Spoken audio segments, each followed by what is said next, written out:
Whenever I look at this title slide, I look at those buildings, and I have to tell you there are still people who can't find their way around Manhattan as easily as they could, because these buildings were quite a landmark. And some people loved them and some people hated them as architecture, but we all miss them tremendously. Mike, thank you, David, for your introduction, and thanks to the Stembaugh family. I know, having somebody who endows lectures like this at our medical school, how important that support is. My co-author on this work, my colleague on this work, is Lorraine Brooks. Lorraine is the head of our Employee Assistance Program and also has a master's degree in public health. And I'll tell you a little bit more about her role in this as we go forward, but this has definitely been a collaborative effort. Okay, let's see if I can make this go. Okay, the morning of September 11th, certainly it was, as David said, a seminal event. Everybody remembers where they were. And certainly for New Yorkers, our lives will never be the same. I do have some fairly graphic photographs in this talk. I just want to warn you. You know, I'll tell you when the really graphic ones are coming. But this is kind of what it looked like. Now, why did we get involved in this project? We're New Yorkers. We live in New York. Within a couple of weeks of September 11th, the New York State Archives brought together a group of archivists. I was probably the one of two historians and the only ethicist to look at how to preserve the documentary heritage around the events of September 11th. What would happen what would people want to see 100 years from now besides CNN coverage? I was working with the folks looking at mental health, and we designed a survey to see who had records, what records would be important. I was a little frustrated. As a historian, I had used 100-year-old patient records for my dissertation, so I wanted to do more than identify the blanks. I wanted to fill some of them in. And I had to figure out how to justify my time to the dean, so we decided to focus on first responders. Lorraine is an auxiliary police officer and had done some counseling. So we decided to interview people. Our sample is small. This is very qualitative research from a methodological perspective. We had 4 police officers, 2 male, 2 female. The 2 females are now retired. They were planning to retire before the event. We actually had 2 EMTs. Our medical student was an EMT and is now an ER doc. 3 service volunteers from the Red Cross and Salvation Army, a restaurant owner, a medical student, 2 ER physicians, a former New York City medical examiner, and a volunteer firefighter. These are very intense interviews of about 3 or 4 hours in length. We do have other folks who we want to interview: a fire department chaplain, a Port Authority police officer, firefighters, a harbor pilot, iron workers, sanitation workers, physicians, and psychologists, all of whom have been referred by our other interviewees. So as I said, this is very qualitative stuff, but I think very important in terms of looking at what happened to responders that day. And we cast a pretty wide net. We kind of purposely avoided fire department people because they were so devastated and had been so over-studied. We started in some different places. And we're in a little bit of a hiatus for some practical reasons. Transcription is expensive, and we ran out of money temporarily. Lorraine was finishing a public health degree, and these were emotionally very difficult interviews to gather. But we're ready to get back and kind of revisit some of these folks and also some of these other folks. And I've never so much worked on something that cried out that it was a book. So we do hope to do that with this. So why did these people go? Some of them felt they had a professional obligation or a duty. They were trained as rescuers. They were law enforcement officers. It was part of their job. And some of them, including some of the ones who had a professional obligation, just wanted to help. They felt they had valuable skills. They wanted to offer support. The volunteer who hadn't been a professional person before, really, they believed they were very important, and I believe they were very important. We can talk more about that. Most of this talk is direct quotes from our transcripts. This is from a police officer. I ran to the back, took off my civilian clothes, threw on my uniform. And I remember calling my now ex-girlfriend. And many of these people broke up with the people they were with at the time of the event. And telling her that a second plane hit the other tower. It's a confirmed act of terrorism. And she's screaming, "Don't go, don't go." And I can't talk, I've got to go. This guy wound up commandeering a police car, which he proceeded to drive into a wall or another car or something, get in an accident, jumped out, got in another car, and still went. I said, we're never going to see each other again. This is a female police officer talking to her recently retired husband, who was also a police officer. I'm here, there's nothing I can do, I have a job here. I think he was totally silent on the phone. That was it. I hung up from him and said, I can't talk, I gotta go. Another police officer, I knew I had a job to do, and that was it. I had no choice. This is the female officer who was talking to her husband. I remember writing a note to my family. I stuck it behind my shield.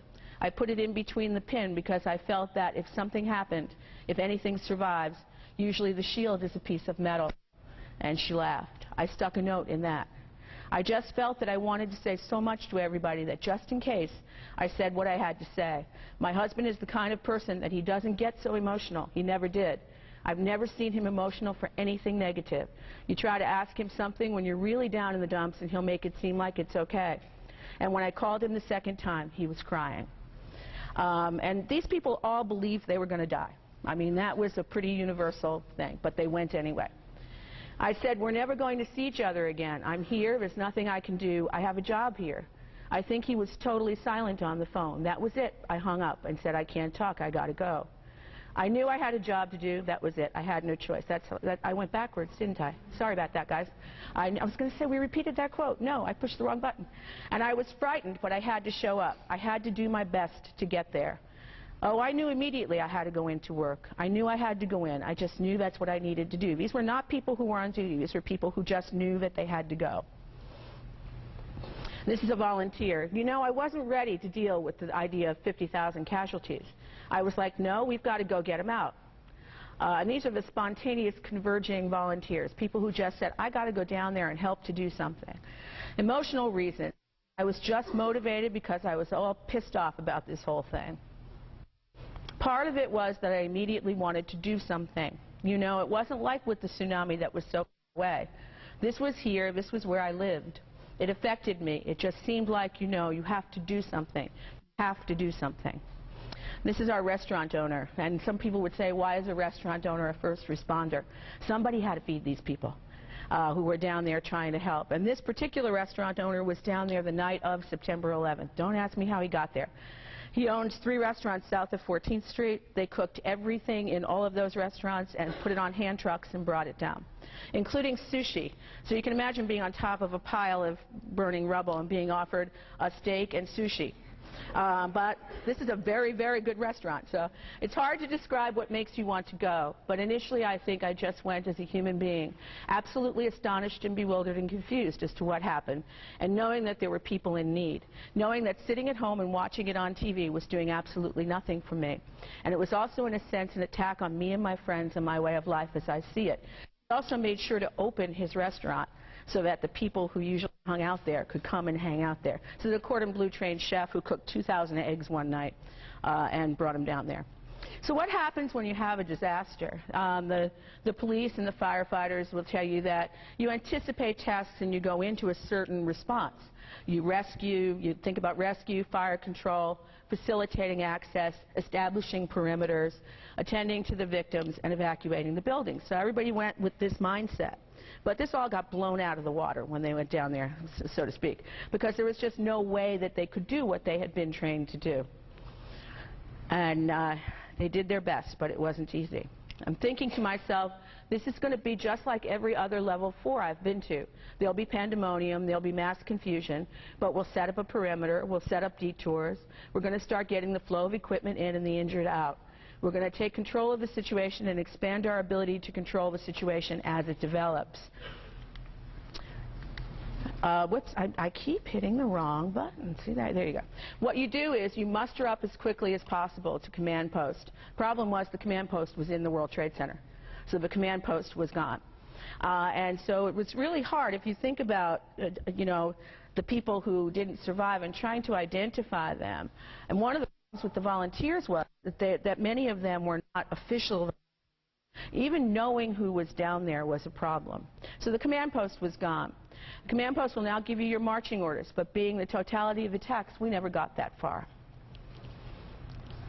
The whole day we're thinking, this is a volunteer EMT, a driver for Hatsola, the Orthodox Ambulance Service. The whole day we're thinking the injured are going to come out and we're going to start working.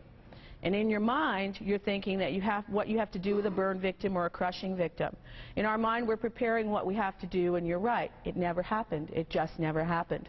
This guy was working in an office, and I never realized all the Hatsola ambulances have the same key, so that if you know where one is, you can just go and you can jump in and you can drive it. And he found one, and he drove it. And he drove it all day. But the feeling of helplessness certainly was a shared experience. This is an emergency room physician who happened to be working in the pediatric ER at Bellevue. After a few hours, it was clear we weren't getting too many people. You know, once the towers fell, I think it was a case of either you were walking wounded and were doing okay, or you were dead. So that's when, like, a real sense of, the word I use is impotence, set in. And that was a very common response from the healthcare professionals, that they've been trained to do something. And one of the chapters in this book, when we get to write it, is going to be Smithfield ham and IV bags, because this guy described the fact that there were no patients. People who would ordinarily have brought their kids to the ER really tried not to, figuring they were overwhelmed. So they didn't have the regular patients either, but people kept sending food. And he said there was just this like big, enormous ham sitting in the middle of this emergency room. It was like it was bizarre to walk through the hospital and see room full of surgeons just waiting, doing nothing, watching CNN with nothing to do. This is a volunteer whose father happened to be in the hospital at Mount Sinai, and they were in kind of a lockdown because it was a hospital with a Jewish affiliation, and nobody knew from where this was all coming. Nobody was leaving, but nobody had, the healthcare professionals just didn't have anything to do. We didn't have patients for days, you know, because we were up on diversion. You know, after it became clear that we were going to have no more patients, everything stood still like a ghost town hospital, because they had also discharged all the people who could possibly be discharged. So it was just and this is the crowd of people standing outside the emergency room at St. Vincent's, one of the closer hospitals and one of the hospitals to get a few people. And that feeling of impotence, I have to say, everybody I ran into that day in my neighborhood, which is a pretty close-knit community, said, "Why aren't you at work? Why aren't you at the hospital?" And you started to feel really guilty. I had called every hospital I was affiliated with and everyone I could walk to, calling people not in the ER but around the ER. I'd done enough disaster work to know you don't just show up if you don't have something to do. But there wasn't anything to do because there weren't any survivors, or very few. So I was here. This is a very, very high-up police officer in Brooklyn who wasn't allowed to leave Brooklyn because they didn't know what would happen next. I was here, so what do? We got to set up plans. Okay, the only thing I can do now is set up plans to cover our locations, our bridges, our sensitive places. But the problem is that there's really not that many cops to do that with.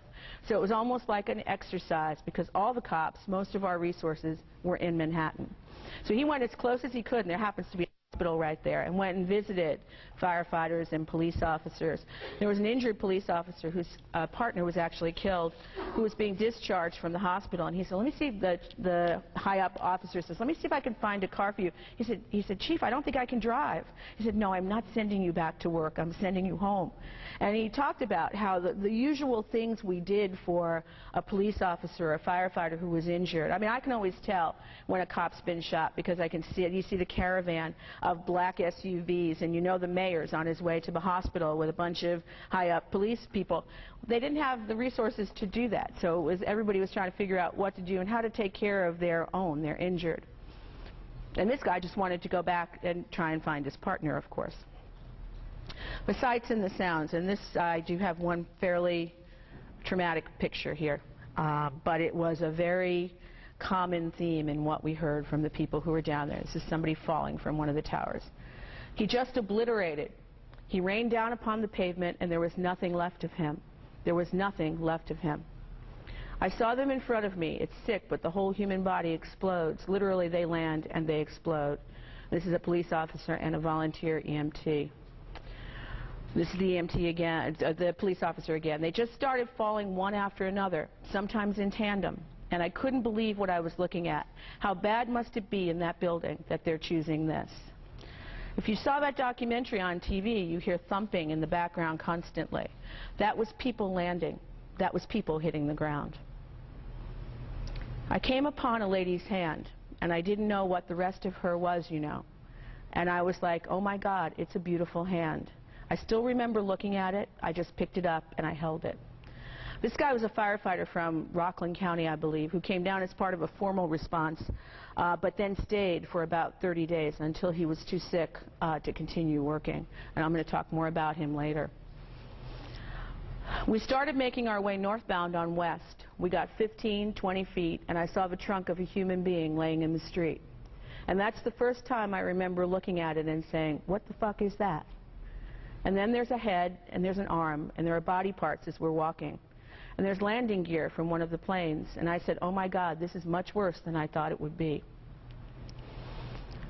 And this is a medical examiner. And then there were drops of blood on the sidewalk and trails of blood where people got hit by things.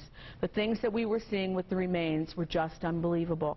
Many, many blocks away. There were 29, I believe, medical examiners in the city of New York at that period of time. All of the identification was done by 28 of them, 24/7.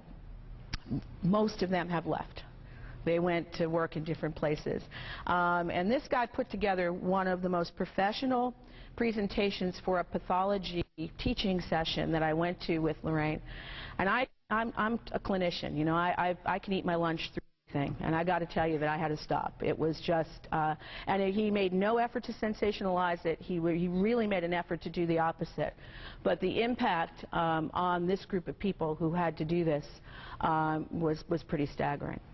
But they were very committed to doing it because any little piece of somebody they could give back to their family was really important. Remember, everybody 3 weeks later was hoping they were going to find people. I never thought we were going to find anybody. It was still in some of our minds, mine included, until after I left that first night, that this was still a rescue operation. After that night I knew, oh no, ain't no rescue, it's all recovery. When I walked in, I just said, nobody survived. This is a female police officer to her father. And he said, how could that be? I said, Dad, there were no survivors. This was just one big explosion. There are no survivors. You can't survive this. And then you see the building coming down. And I remember saying to myself, oh my God, all those people, there's no way they could get away from that. There's no way you could get away from that. And anybody who was down there said that. You know, that was just, they just knew. The mental health issues, as I said, Lorraine did some counseling with state office workers who were in the World Trade Center. And the mental health issues, I think when we first began to work on these interviews, the mental health and occupational health issues, I think were being underplayed. I think they've now gotten a fair amount of press and recognition and acknowledgement, although people still have to prove that they were there and have to prove that that's what caused their problems. And for the volunteers, that's a huge issue. We have one who was a professional singer who lost a whole octave in her singing voice, but she can't even, she has to prove she was down there and that that's related to her being down there. And we can talk some more about the volunteers later. Prior exposure to traumatic events and perceived lack of control over the workplace may be an indicator of future PTSD in first responders. And this is a really important, I mean, it was traumatic just to live there. It was traumatic probably to live anywhere that day, but it was very traumatic to live there and extremely traumatic for these workers. And it's something that we really need to think about in terms of our obligations to them going forward. In addition to post-traumatic stress syndrome, first responders to the World Trade Center have been experiencing other mental health symptoms, such as depression, anxiety, and increased alcohol consumption. And the increased alcohol consumption, the impact on their relationships, was a very common thing that we heard. Police officer, and I find it really weird now that I'm able to talk about it, and it's almost like I'm dead emotionally. And one of our responders actually said, we interviewed him like 4 years. He actually was a first year medical student, and it was an EMT by background. And we interviewed him right after he graduated and was about to do an ER residency. He said, I think it's good that you waited this long because I don't think I could have talked about it before. So it's, you know, from a research perspective, it's a limitation perhaps, but I think it's important. Different people, some people want to talk about it, some people don't. Different people can talk about it at different points in time. I couldn't talk about this without bawling. I couldn't get through this without sobbing uncontrollably. I mean, for weeks after September 11th. And these are pretty macho, even the women, police officers. Police officers were being encouraged by their superiors to seek psychological counseling and support, which is kind of something you didn't do as a cop. You know, you were supposed to be able to handle it. But this was too much for everybody to handle. And the fire department certainly got hit even worse. I get weird in my sleep. Whenever I've had trauma, I know that part of the post-traumatic stress will manifest in my sleep based upon my past experiences with the police department. And I've been involved with several instances. If I'm moving in my sleep, don't wake me up, because I know based on the past I've attacked someone who's woken me up. There was an episode in particular where I actually grasped by the throat a girlfriend. It wasn't until she slapped me that I let her go. By then, with that much time on the job, I had developed a very strong faith in God, and I had to pray to God to give me the strength to face whatever I was going to face that day when I stepped in that precinct. I was going to go. I didn't have a problem with that. What I did was I just asked God to protect me and shield me so that if I did see something, I could handle it. I didn't know what would happen if I went down there and I saw. It wasn't that I was scared, but I had to protect myself. If I had to go, I went there with a prayer asking God to protect me. That is what I was asking protection from, that I could see this and do my job and not fall apart. I sit here today and talk to you, and I'm still semi-normal, but I felt that I was going to break. There were times where, and today you know, I could just sit and want to cry all day over it because it's in me. It's part of me now. And these are volunteers. September 11th really triggered it. It was just all of that at once, and I just became like this gargoyle that just guarded my house. I didn't even want to walk my dogs. I couldn't even walk my dogs. There have been moments when, geez, holy cow, sometimes you're just shaking and you don't know why. And as I said, these volunteers were, this group of them, the women the 3 women we interviewed, were down there for 6 months as volunteers. Taking care of, making coffee, finding booties for the dogs, I mean, doing whatever, just talking to people. The rescue dogs were another really, phenomenal piece of this. And they really felt that they met a need. And I have to say, they were extraordinary to interview, and they had a couple of funny stories that I can tell you when we're done if you want to hear them. The firefighter, I think we relive this event basically every day of our life. We go to sleep at night. I sure as hell know that when I go to sleep, I'm there at ground zero. And when I wake up, that's where I feel like I'm waking up. This guy became too disabled to work because he stayed there as a volunteer. He was fighting to get his disability benefits because he was not there in his official capacity. He was so disabled that we weren't sure he was going to survive for very long. But he actually set up a volunteer effort to gather firefighting equipment to send all over the world to people who need it. When we interviewed him, he had just sent a fire truck to Southeast Asia, and I said, how do you send a fire truck to Southeast Asia, you know? They did it. I guess I was already kind of getting loopy, and a lot of my friends and volunteers are now. We all kind of started getting a little, I don't know, we were drinking too much. The volunteer firefighter actually met his wife, who was not his second wife, coming back from one of these funerals. You used to see these guys all in uniform, and they didn't pay for a drink or a meal for months because everybody was desperate to try to help them. And a friend of mine who's a bartender described this guy coming in with his rescue dog, and the dog just kind of putting his paws up on the guy's shoulder, and the dogs were all freaked out because they were trained to rescue and there was no one to rescue. A lot of us went to bars. We lived in the bars afterwards. I was never a drinker before September 11th, but for several months afterwards, boy, let me tell you. I remember sleeping. If I slept for an hour or two, that was it. I didn't want to be by myself. I was afraid of what being by myself was going to be like. And that was like nightmares for days. It was like reliving. It wasn't post-traumatic stress, but it was just imagining that moment of what that must have been like for him. This is an ER physician. This seemed to really hit home for everyone. And then with the police and the firemen, this is our medical examiner, with the police and the firemen, I can't begin to tell you how terrible that was. They were just standing there crying. It was terrible. It was just terrible. Some people volunteered more, others just couldn't handle it. One person, I think, all her family members were police or firemen, and you know she just started to really break down. And there was this amazing collegiality. One of the medical examiners actually committed suicide. Health concerns. This is obviously an occupationally stressed environment. They had respirators there, but very few people wore them. They were very uncomfortable, and you couldn't really communicate through them. So I think a lot of us were pretty bad about that. You know, unless I live in a respirator 24 hours a day, I'm not escaping this anyway. And that was kind of a feeling. This is a volunteer. There were respirators around, but you know, they never really told anybody that I know of. I was never told by the EPA or anybody else, like, how to change the cartridges or which cartridges you should be wearing. I was never really fitted for a mask. This is a different volunteer. I think a lot of the guys, and I'm saying guys specifically here, felt like, screw it, I'm not going to do it. You know, I'm going in to get my buddies out and fuck the respirator. And let me tell you, the firefighters especially were down there every hour that they didn't have to be in a firehouse, and trying to find their friends, because they knew if it was them that the other guys would be there trying to find them. And I was telling David the other night, I think, I met the father of a firefighter. He was himself a retired firefighter.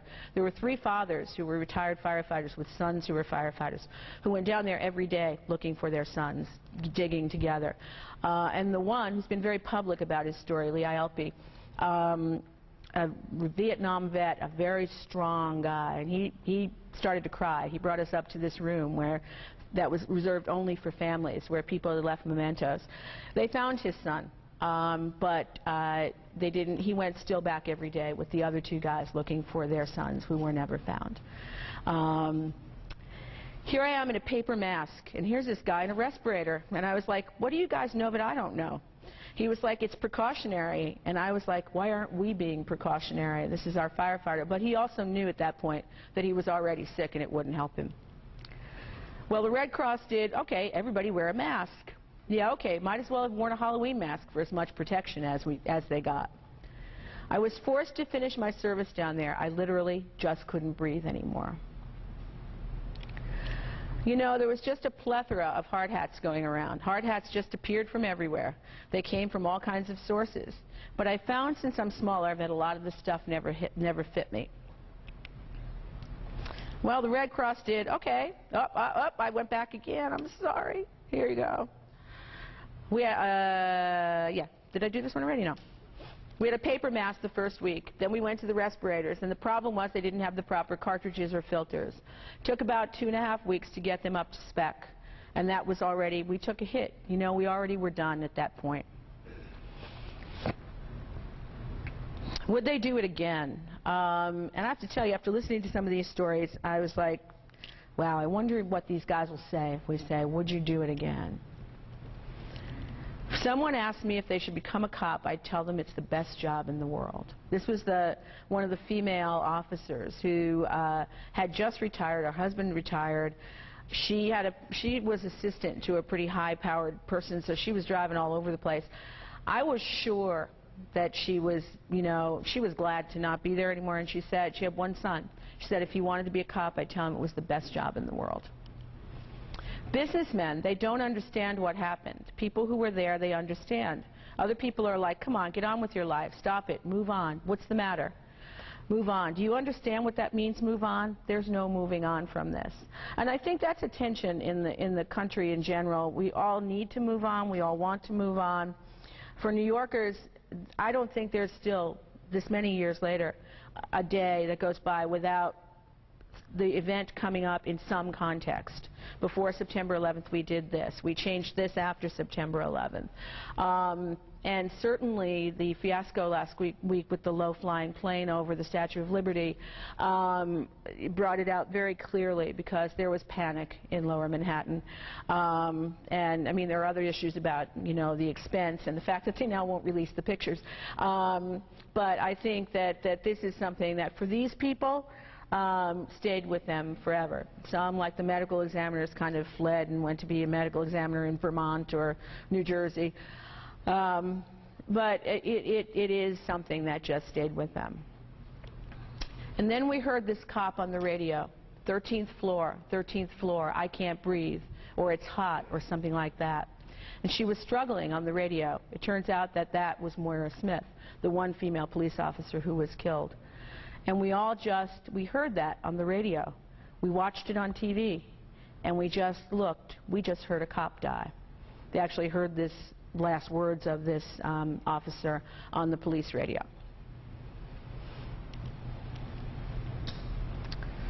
Policing has changed. This is a pretty high up NYPD officer. We are going to change how we police, who we are in the community. It's going to change dramatically, and it's going to start here. Okay, considerations for the future. I mean, I think when we did this, we had a couple of purposes in mind. As I said, one was I think it was just something we wanted to do. We wanted to collect stories. It was important. We've met with the folks from the World Trade Center Museum to leave something that would be different. As I said, I used 100-year old patient records. I think it's important to have something, even if it's just a small group of stories like this, that will tell people in the future what they're not going to capture from watching 2 bazillion hours of CNN coverage. So there's that piece of it. Reevaluating disaster preparedness, and there were a lot of lessons from this. I mean, every health professional has been trained in disaster preparedness forever. Whether we all took it seriously enough if we didn't work in ERs, I think, was another question. Now I think we've got a lot of emphasis on disaster preparedness, and the recent swine flu, scare, and how it went out into the media and how resources got mobilized.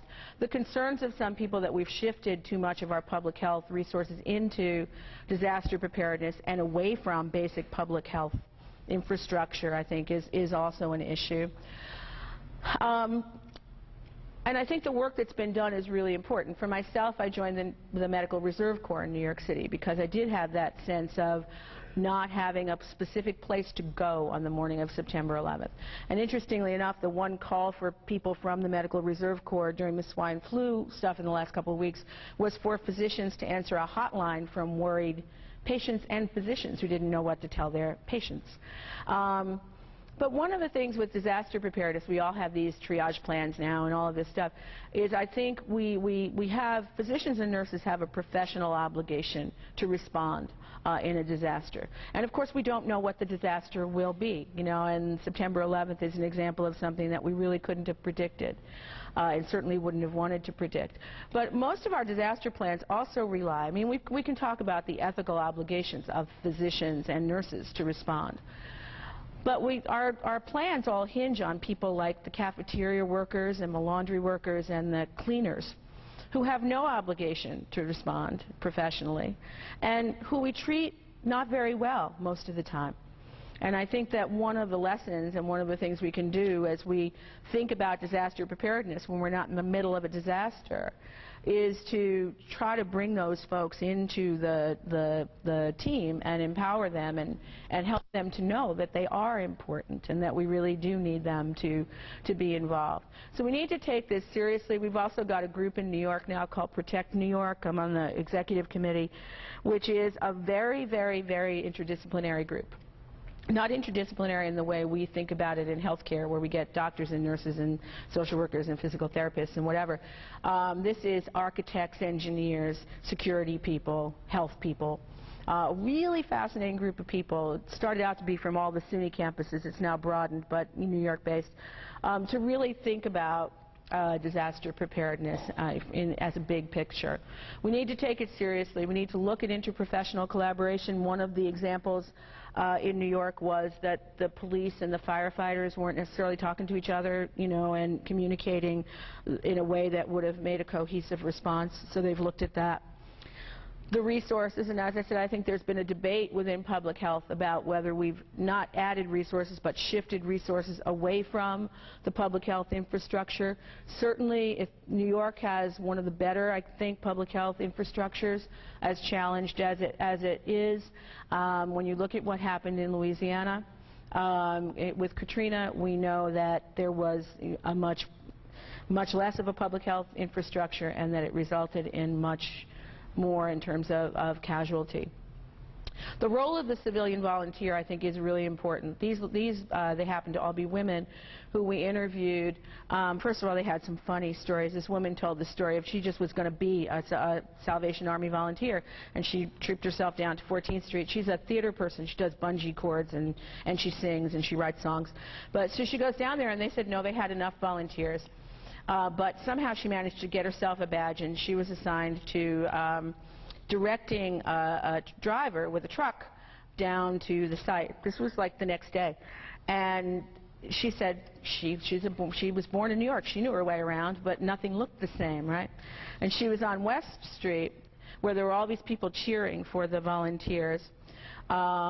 They happened to be right across the street from the dump trucks that were hauling away remains of things. It was a dichotomy that she described quite vividly.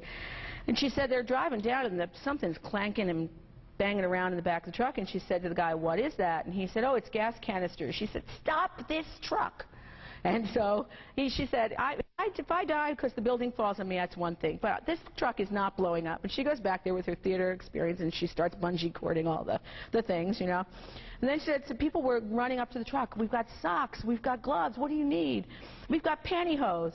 She said, what the fuck am I going to do with pantyhose? I'm not wearing any panties.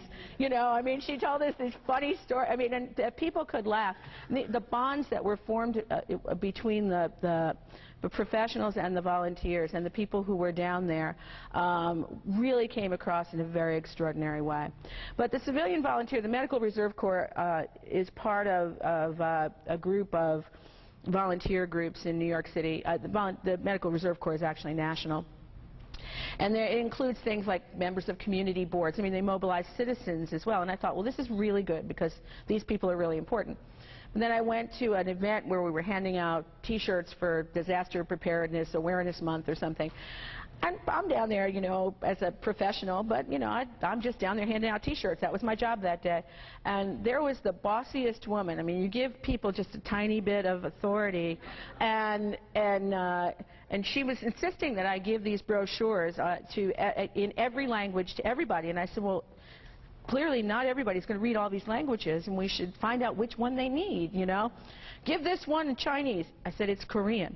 This Chinese one, we need to give this. I said, it's Korean, you know. And she was just like, so I think we do have to empower people, but I think we have to make sure that we also give them a role and contain them. Formal and informal disaster response, you know, is important. A lot of our colleagues, David's and mine, have written about disaster preparedness, from the philosophical to the absolutely practical. We need to talk to and listen to the workers and the survivors, and this is a long-term project. There are now long-term follow-up services available, including mental health services, as well as physical assessment and evaluation services for these folks. But it remains a challenge, and as I said, particularly for the people who can't prove that they were, you know, a firefighter or whatever. You know, a lot of the volunteers, for instance, have no health insurance. And this woman who lost the octave in her singing voice was, you know, concerned about what that would mean to her career. And so, but these are things that are important. And that's, I think, all I have. So does anybody have any questions or comments? Yeah, and I'm supposed to repeat the questions, I know. Go ahead. I have a question. They use search and rescue dogs, but did they use any therapy dogs? Yes. The question was, they used search and rescue dogs. Did they use any therapy dogs? They did use therapy dogs, and they used them quite effectively. One of our volunteers described that was one of her jobs, kind of, you know, looking after and these were all self-appointed jobs for the most part. But, I mean, like truckloads of dog food delivered down there when people found out there were dogs down there. The dogs were used for search and rescue. As I said, they were a little freaked out. One of them did wind up dying. They would have problems with their paws would get burned, and they were freaked out because there were no people to find. But they did use therapy dogs, and one of the volunteers described in great detail this, you know, kind of burly firefighter responding to this dog. They also used the stuff with the eye movements, you know, that was supposed to, you know, calm people down, and the Scientologists evidently respond to every disaster, so they talked about the Scientologists. There was some anger, really is the best word to put it, from the volunteer perspective when the formal volunteer responses, happen. So the Red Cross and the Salvation, the Red Cross, I guess, they change their team over every 2 weeks, and there's some good reason for that because people get burnt out and whatever. But these folks felt like they had become invested. They knew people down there. They knew what needed to be done. They wanted to stay. And they got kind of pissed off at people coming in like they were the experts to tell them what to do. So, and I think that's important. Even the restaurant owner, who's quite a prominent restaurant owner in New York, he happens to be a good friend. And he said after a week, the big names, he's got a pretty big name too, he just didn't use it, the big names would come down and be on television, because they were, cooking burgers or whatever. And he said he left at that point. There was no need for him anymore. But he was down there the first couple of days, cooking everything that they could find and buying every pizza they could find and all of that. But they did use therapy dogs, and they used them quite effectively. How did they do that? In what realm? The reason I ask is I belong to a group, and we have therapy dogs. Mm-hmm. We're trying to partner with the Red Cross and figure out where we can fit in. To tell you the truth, I don't know, but I probably could find out. The question was based on working with therapy dogs and trying to figure out how to partner with the Red Cross. I don't know how they managed to do it. There were a lot of things that I don't think anybody knew how they managed to do, but they did. But I could probably find out from our volunteers how they made that happen. But I do know they were down there. Yes? I wonder if some of your studies are focusing on community, especially the way that the old barriers began to break down and new formations of intimacy and community began to develop in very strange but very powerful ways. Mm-hmm. So the comment was about the communities and barriers breaking down and new communities forming in very powerful ways, and there is absolutely no question about that. I think in New York City in general, New York City became a community. Every barrier broke down. I mean, the class, race, gender, it was all gone because we were all living through it together. I can remember, every time I would get in a car service to go somewhere, the first thing the driver would say is, "Are your people okay?" So there was that phenomenon, and I was telling some stories last night about just my own personal experiences as people just started to talk. People had no idea that I had any health background. I'd sit down in a restaurant, I'd stand on the subway platform, and they'd just start talking to me. I was there, and then you'd listen, and this one young man said to me, I said, "Oh, I'm glad you're okay." He said, "But all of my friends died." Now, you're standing on a subway platform. You had to be pretty spontaneous in terms of how you responded to that.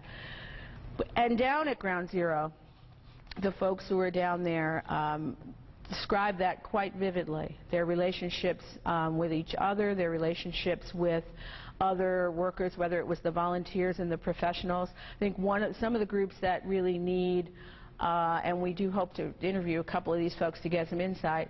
The iron workers were a particularly devastated group of folks because these are pretty macho guys, right? A lot of them helped build the towers to begin with. And they were down there, and they're used to, putting buildings up and taking buildings down, but they're not used to retrieving parts of human beings.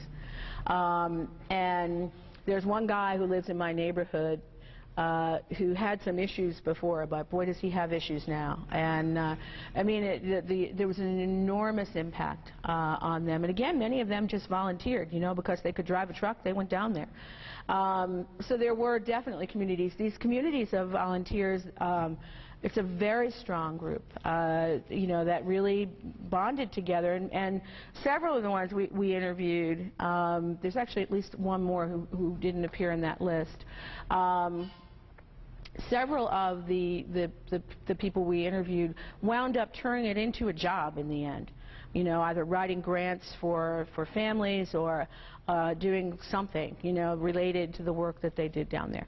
So there's no question that communities formed in a very different way. And some of them maintain, I mean, New York is, I'm a New Yorker, I always liked New York, but not everybody did. It's a kinder and gentler place in many ways because of this event. It's also a little bit more scared. I mean, I think what happened the other day is evidence that it is not very far below the surface.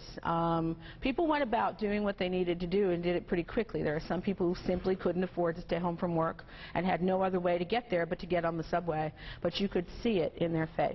Every time the train kind of lurched, which it does all the time, people would be like this. You know, I mean, it was a very... So I think, you know, communities, both professional communities, volunteer communities, I think it did change the structure, for sure.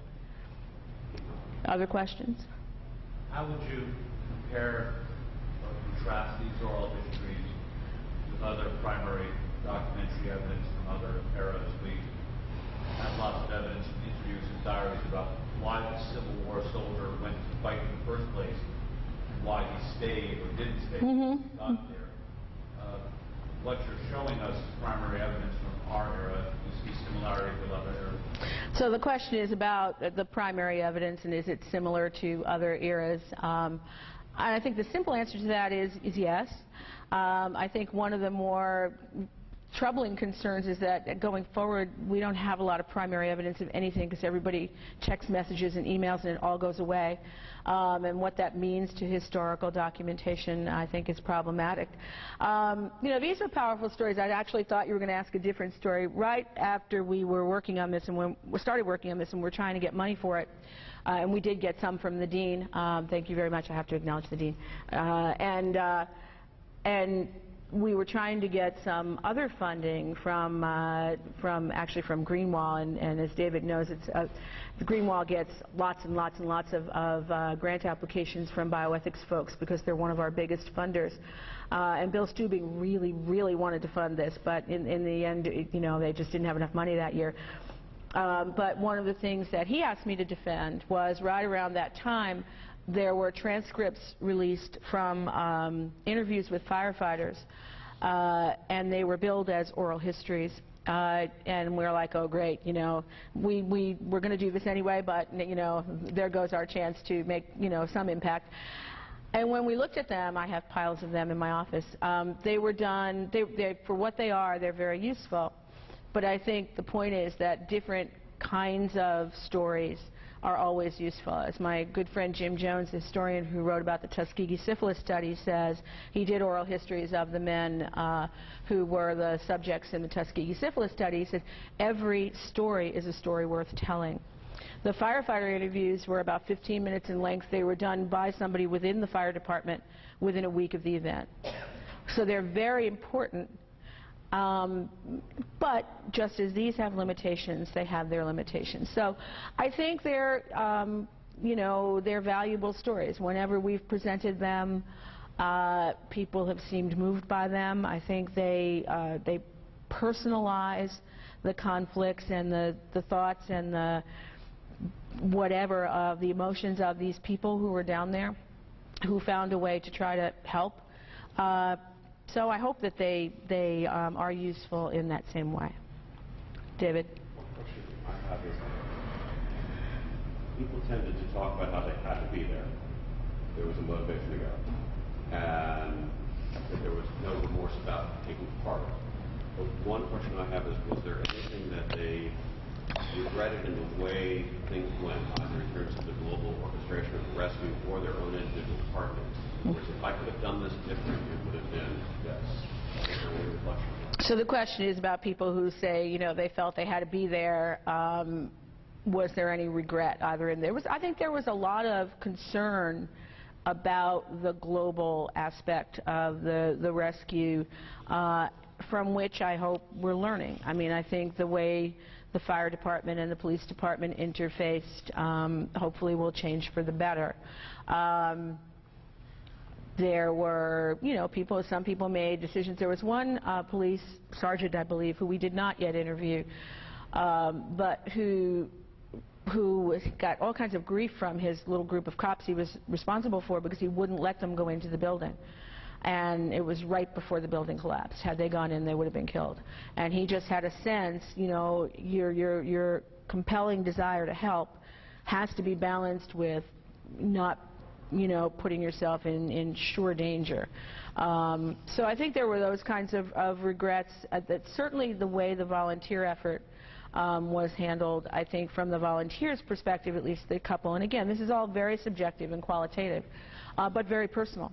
And I think we need to use these people because I think they can help us figure out how to do it the next time. And there will be a next time. So it's, I think, all in all, we did a good job in New York. I think if it was going to happen anywhere, well, we're always a target, but if it's going to happen anywhere, I think New Yorkers are a pretty resilient crew, and people did kind of learn to respond, and I think the professional communities in New York are the police and the firefighters. That's why I was very surprised last week that the cops knew that plane was going to fly over and didn't in some way inform people, because they've put so much emphasis on this, and they've, at least the folks I've worked with, are so concerned about the community. That was one of the more surprising aspects of that for me, that they didn't inform people that this was not a real thing. So it's, I'm sure that there are certainly lessons, but I think for the most part, people did the best that they could do. And it will stay with them forever. I mean, that's, kind of another piece of it. Yes? One last question. Thank you. I didn't notice any clergy among your interviewees, and I wondered if you clergy or in those interviewees that you interviewed, did you notice any change in the way they have used faith? Oh yeah, big time. So the question is about clergy and the way people used faith. We do have probably 2 chaplains on our list of people to interview. One a fire department chaplain, and one who happened to be down there, who was our hospital chaplain, actually. But the way people used faith, there was an article in the Times, I believe the Sunday after September 11th, entitled "A Pint and a Prayer." And it talked about how people were going to bars and churches. Some people went to bars, some people went to churches, and some people went to both. And I remember vividly a friend of mine who owned a bar telling me that his daughter, who was like 17 or 18 at the time, always went out on Friday night with her friends. They went, played pool, they did whatever. And that Friday night they were all going out, and he was like, maybe you should stay home, where are you going? They all went to church. And so I think there was a lot of thinking. But there also, we're a pretty religiously diverse city as well. One of the big concerns of the police department in Brooklyn was that, right on our side of the Brooklyn Bridge is a large Middle Eastern community. And they were very concerned about making sure that nothing bad happened within that community, because people were so, crazed about what had happened. So I think people definitely resorted to faith, and we do look forward to interviewing our 2 chaplains, because that's a very important piece of this, for sure. So, Thank you very much. Thank you for your attention.